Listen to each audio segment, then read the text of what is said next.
Chicanos in the United States. From 1846 to 1848, U.S. and Mexican troops fought against one another in the Mexican-American War. Ultimately, it was a battle for land where Mexico was fighting to keep what they thought was their property, and the U.S. decided to retain the disputed land of Texas and obtain more of Mexico's northern lands. Though the roots of this war long preceded the fighting that began on April 25, 1846. The Treaty of Guadalupe Hidalgo was ratified in 1848, ending the war between Mexico and the United States, and effectively handing over control of the modern Southwest from Mexico to the United States.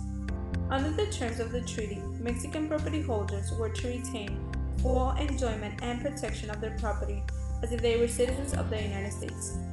However, as claims began to arise citing the protection of the treaty, the United States government and judiciary continually managed to deny these claims through a combination of legislation and judicial decisions. During the mid-19th centuries, Chicanos were emotionally, economically, and legally subjugated by the Anglo society in the United States.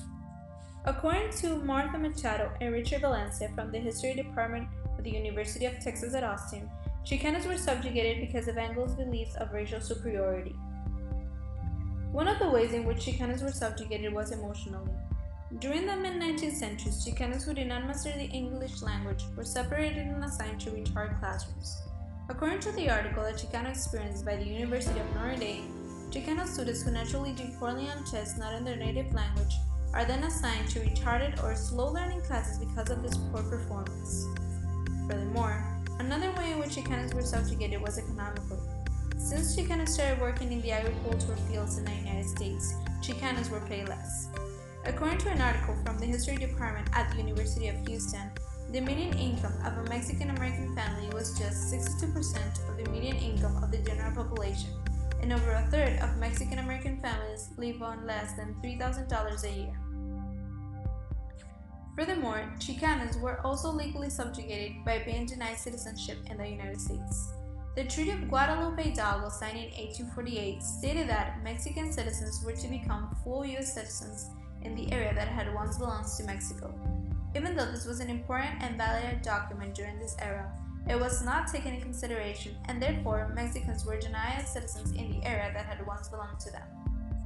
Chicanos fought their subjugation by creating the Chicano movement, also known as the Movimiento, in the 1940s. They used nonviolent tactics such as boycotts, marches, and strikes.